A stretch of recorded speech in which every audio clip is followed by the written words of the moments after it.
नमस्कार दोस्तों, स्वागत है आप सभी का हमारे इस चैनल गरुड़ धर्मार्थ पर। दोस्तों, अगर आप भी अपनी लाइफ में कुछ नया सीखने की चाह रखते हैं तो इस चैनल को अभी सब्सक्राइब कर लें। दोस्तों, 23 नवंबर 2023 एकादशी के दिन चुपचाप गाय को खिला दें कि एक छोटी सी चीज रोड़पति भी होंगे, करोड़पति मिलेगी, सभी संकटों और कष्टों से मुक्ति, पितृदोष तुरंत होगा खत्म, पूरे साल आपके घर में भरे रहेंगे, अन्न धन के भंडार, आपकी 7 पीढ़ी तक करेगी रुपयों पैसों पर राज। दोस्तों, 7 पीढ़ियों तक बैंक बैलेंस बढ़ता चला जाएगा, दुख दूर हो जाएंगे और सुख आपके पास आ जाएंगे, सुख आपके कदम चूमेगा यदि आप 23 नवंबर एकादशी के दिन गाय को यह एक छोटी सी चीज खिला देते हैं जो कि इस वीडियो में हम आपको बताने वाले हैं। जी हाँ दोस्तों, यकीन मानिए इस चीज को, यदि आप गाय को खिलाते हैं एकादशी के दिन तो भगवान विष्णु जी और माता लक्ष्मी बहुत प्रसन्न हो जाएगी। आपके जीवन के जो भी दुख दर्द संकटग्रस्त समस्त दुख दर्द संकटों से छुटकारा मिल जाएगा। आप यूं कहें, आपके जीवन से तत्काल गरीबी भी खत्म हो जाएगी, समस्त दुख दूर होकर सुख आपके कदमों में आ जाएगी। इतना शुभ संयोग पूरे 500 सालों के पश्चात बन रहा है। आइए जानते हैं, एकादशी पर इस बार बहुत ही दुर्लभ संयोग में पड़ रहा है। यदि आप चाहते हैं कि विष्णु जी माता लक्ष्मी की कृपा आपको हासिल हो, जीवन से तत्काल गरीबी खत्म हो जाए, पितृदोष खत्म हो जाए, तो दोस्तों आज की यह वीडियो में बताया हुआ उपाय कर देना बहुत ही महत्वपूर्ण और लाभकारी वीडियो है।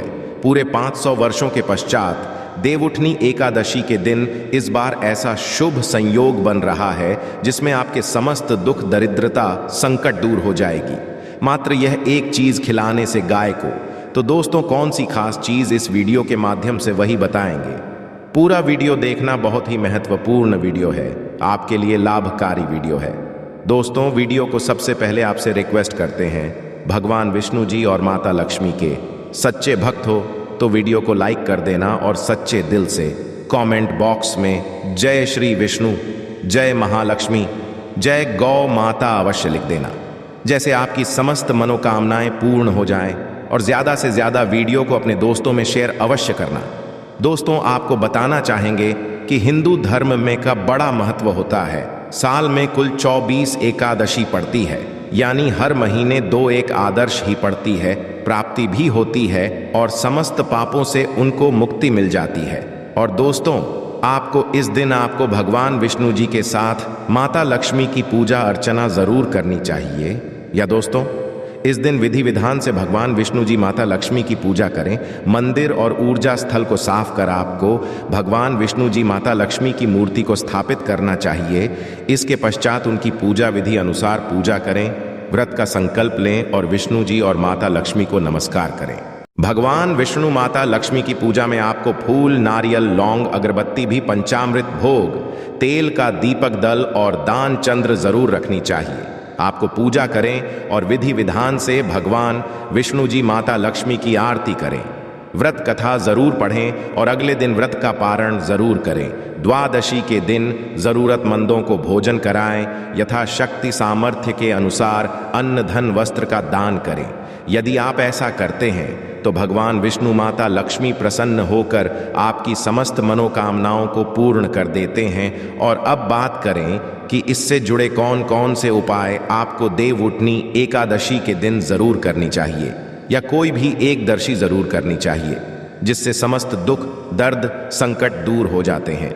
7 पीढ़ियों तक धन दौलत की कमी नहीं होती, बैंक बैलेंस बढ़ता चला जाता है, समस्त दुख जो भी जीवन के दुख दर्द संकट दूर हो जाते हैं और सुख आप कदमों में आ जाते हैं, सुख आपके पास आते हैं। चलिए शुरू करते हैं। कौन कौन से गाय से जुड़े उपाय।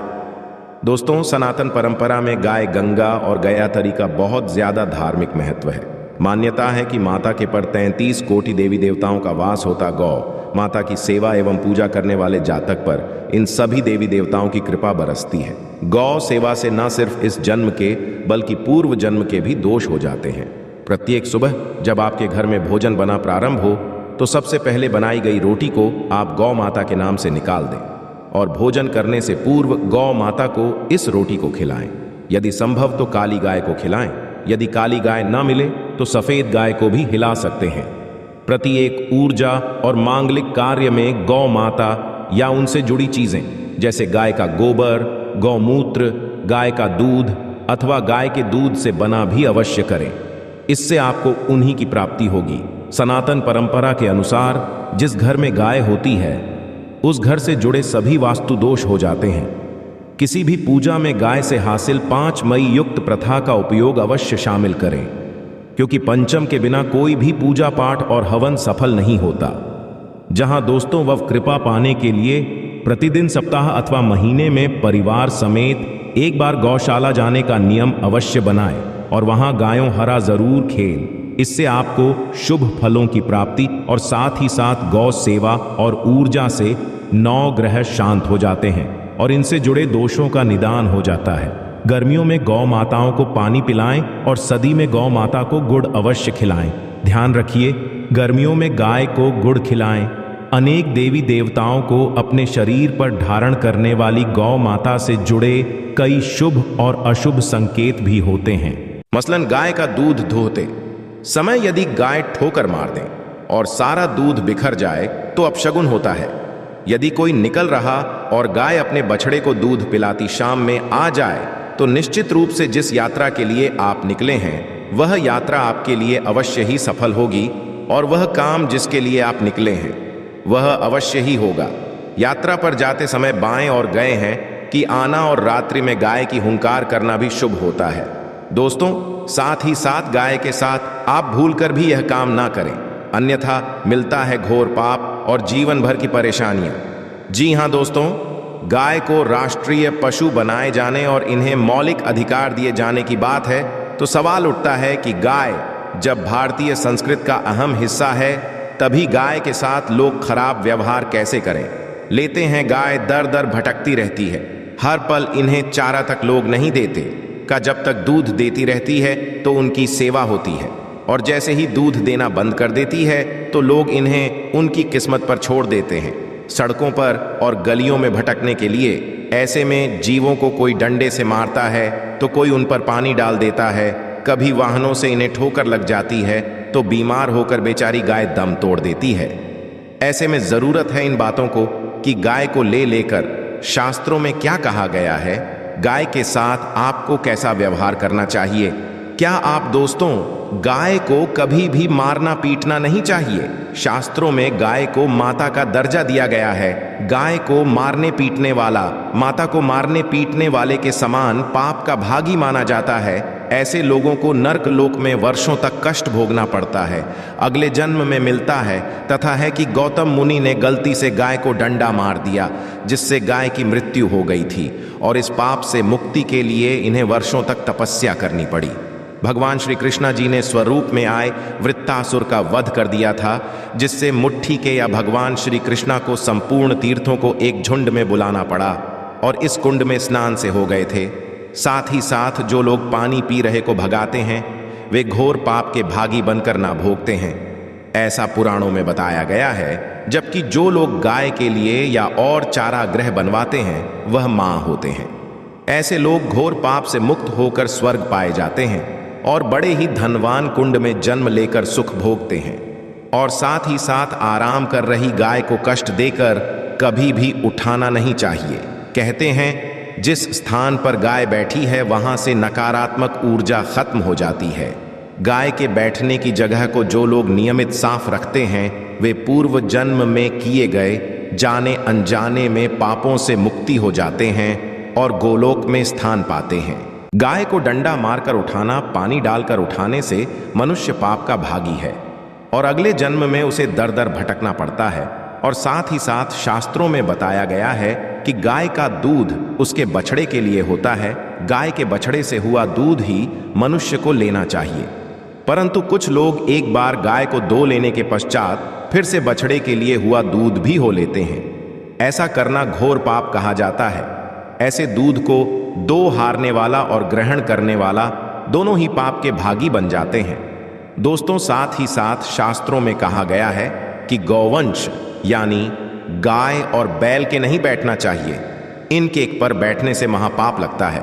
ऐसे लोगों की यातना भोगनी पड़ती है। एकमात्र महादेव के अंश से उत्पन्न नंदी ही गौवंश ही है जिस पर महादेव और महादेवी सवारी करती है। क्योंकि नंदी ने स्वयं अपनी इच्छा से महादेवी की सवारी बनना स्वीकार किया था। और साथ ही साथ शास्त्रों में गाय के दान को बहुत ही महत्व दिया गया है, परंतु ऐसी गाय का दान कभी नहीं करना चाहिए जो बूढ़े और बीमार हो। कठोपनिषद में नचिकेता की कथा भी इस गर्भ में है कि जिस नचिकेता ने पिता द्वारा बूढ़ी गाय को दान करने पर आपत्ति जताई थी देने वाली, और बछड़े सहित जो लोग गाय का दान करते हैं महान पुण्य को हासिल करके स्वर्ग में स्थान पाते हैं। दोस्तों, साथ ही साथ सूर्य, चंद्र, मंगल, शुक्र की युति राहों से हो तो पितृदोष होता है। यह भी मान है कि सूर्य का संबंध पिता से एवं मंगल का संबंध रक्त से होने के कारण सूर्य यदि शनि, राहु या केतु के साथ स्थित हो या दृष्टि संबंधी हो तथा मंगल की युति राहु या केतु से हो तो पितृदोष होता है। इस दोष से जीवन संघर्षमय बन जाता है। यदि पितृदोष हो तो गाय को प्रतिदिन या किसी भी एकादशी, कोई किसी पूर्णिमा के दिन या अमावस्या को रोटी, गुड़, चारा आदि खिलाने से पितृदोष खत्म हो जाता है। साथ ही साथ देसी गाय की पीठ पर जो खुद को बड़ा होता है वह बृहस्पति गुरु है। 8 जन्म पत्री में यदि बृहस्पति नीच राशि मकर में वो सफल होगी। और साथ ही साथ यह संकेत भी जाने यदि आप यात्रा पर जा रहे हैं और सामने आपके गाय पर जाएं अथवा अपने बछड़े को दूध पिलाती हुई सामने गाय दिखाई दे जाए तो समझ जाना कि वह यात्रा आपके लिए अवश्य ही सफल होगी। और साथ ही साथ घर में गाय होती है उसमें वास्तु दोष स्वतः ही खत्म हो जाता है। और साथ ही साथ आपको बता दें कि गाय को आप जो भी रोटी बनाएं प्रतिदिन ताज़ी रोटी ही बनाएगा। तो यदि आपने रोटी बनाई है तो कोशिश करें कि उस रोटी को आप ही गाय को दे दें। यदि आप उस रोटी को रख देंगे और उस रोटी को अगले रोटी मानी जाएगी, गाय को कभी भी बासी रोटी ना दें। इससे घर में नकारात्मक ऊर्जा वास करती है और जो भी कार्य आपके बनने वाले होंगे वह कार्य भी आपके बिल्कुल भी नहीं बनेगी। इससे आपके घर में हमेशा दरिद्रता आवास रहेगा और आप जिस भी कार्य को करेंगे उस कार्य में आपको हमेशा असफलता ही हाथ लगेगी। इसीलिए कोशिश करें गाय को रोजाना ताज़ी रोटी बनाकर खिलाएं और रोटी को ना रखें, बासी रोटी गाय को ना दें। और साथ ही साथ सदी की गाय को नहीं खिलानी चाहिए कि घर में कोई फल है, कोई सब्जी है, सड़ जाए तो लोग क्या करते हैं, गाय को खिला देते हैं। नहीं, ऐसा नहीं करना चाहिए। ऐसा करने से यदि आप गाय को खिलाते हैं तो और पाप के भागी बन जाते हैं। आप बिल्कुल भी सड़ी गली चीज़ें गाय को ना खिलाएं और 7 आटे की लोइयां बनाकर उनके ऊपर हल्दी लगाएं। इसके पश्चात आप उन 11 दोषियों को एक करके को खिलाएं। प्रत्येक लोई को खिलाते समय गाय के सिंग हो पर हाथ फेरे, पीठ पर हाथ फेरा, मस्तक पर हाथ फेरा। माता कहा कि आप चरण के स्पर्श करें। जहां दोस्तों ऐसा करने से आपके समस्त कार्य बनने लगेंगे। जो दूहक का समय चल रहा है वह भी खत्म होगा। आपके जीवन में खुशियां ही खुशियां होंगी। और एक बार आप 7 बार गाय की परिक्रमा भी कर लें तो आपके समस्त कार्य पूर्ण होंगे। साथ ही आप गाय को जब भी रोटी दे, रोटी पर या तो आप थोड़ी हल्दी लगा लें या थोड़ा गुड़ रख लें, तब गाय को खिलाइए। आशा है कि आज की इस प्रस्तुति में बताई गई जानकारी आपको अच्छे से समझ आ गई होगी। वीडियो अच्छा लगा हो तो एक लाइक अवश्य कर दें। धन्यवाद वीडियो के अंत तक बने रहने के लिए।